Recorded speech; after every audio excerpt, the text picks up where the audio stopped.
Hello, everybody, and welcome to Mastering Bitcoin, where we dive into the most decentralized, secure, best cryptocurrency there is, Bitcoin.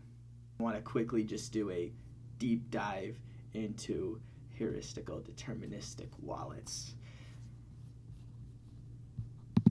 The idea here is we want to be able to share wallets with different so if you have a ledger and you have a treasure, we should be able to take that seed out of the ledger and use it in the treasure. So ideally what we're trying to do is we're trying to come up with some sort of a standard to make different wallets interoperable with each other, so they all work together. And that's the whole idea with derivation wallets, while at the same time also maintaining a certain level of privacy.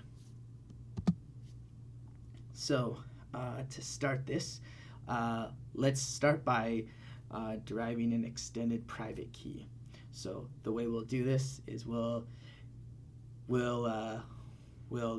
get a random number and create a secret, and then we'll display the secret so we can reuse this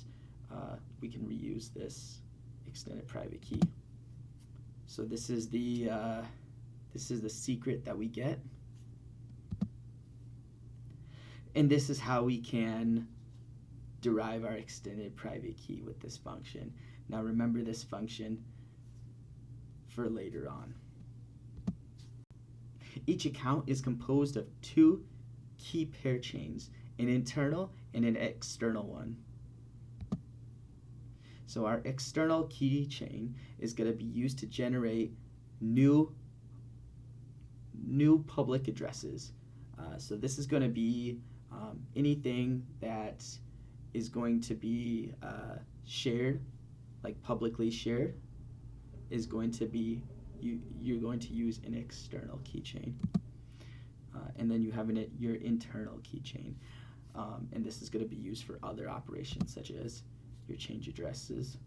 So every single time you send UTXO, you'll have some change, and then you'll generate new change addresses. Generation addresses. So when you're receiving Bitcoin, every single time you receive Bitcoin, you can generate a new address, and anything that doesn't need to be communicated. So this format will correspond to an external chain for a hardened derivation wallet.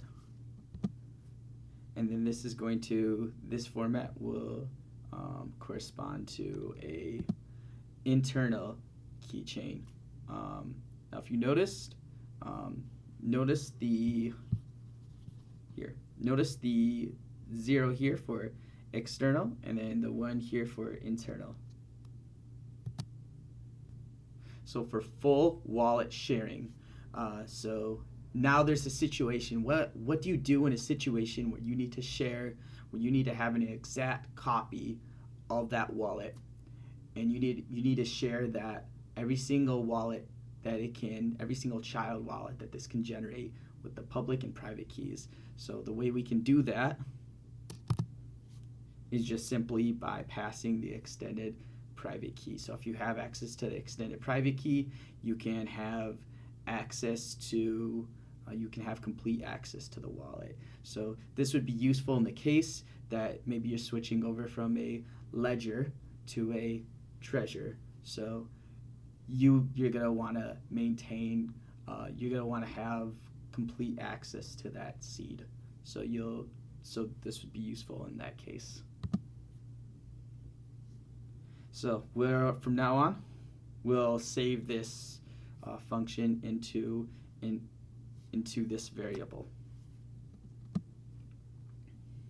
So now, what happens if you have an auditor, and this auditor needs full access to the public keys that will be generated. Now, you don't want to give it access to the private keys because the auditor doesn't need access to the private keys. There's no reason that the auditor should have the private keys. We're not expecting, they're not going to be spending any of these keys. So how can we do that? We can generate first with our extended private key. We can generate an extended public key, and with that public key, we can just give that public key to the auditor, and the auditor can audit every single child public key that can be generated here. Now, what if we have a situation where in this situation, we have maybe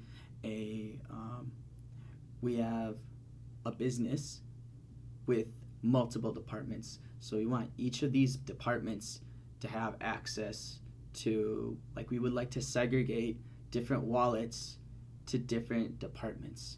So maybe for an accounting department, we want that to have a extended private key to generate wallets, and then we would like to have the IT department also have an extended private key so it can also generate wallets and generate new addresses, but we want the corporate office to have access to both of those wallets. So how can we do this?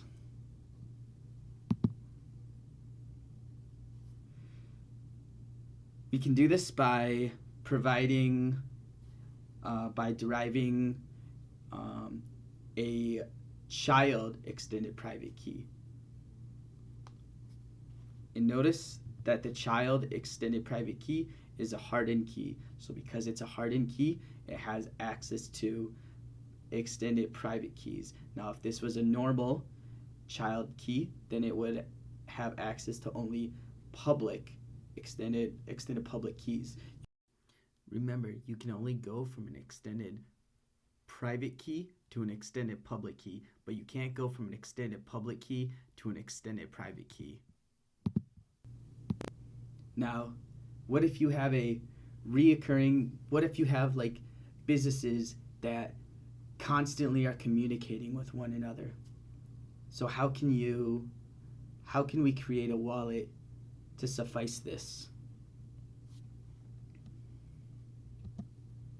So the way we'll do this is we'll create with our previous example, we have the accounting departments.